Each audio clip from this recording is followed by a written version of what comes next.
भूखा तोता गलियों में भटकता रहता है।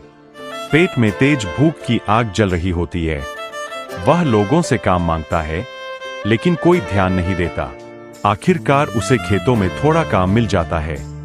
धूप में मेहनत करता है, हाथ कांप जाते हैं, फिर भी रुकता नहीं। शाम को जो थोड़े पैसे मिलते हैं, उनसे वह अपना खाना जुटाता है। खाना खाते समय उसकी आंखों में आंसू होते हैं, मगर दिल में एक उम्मीद भी।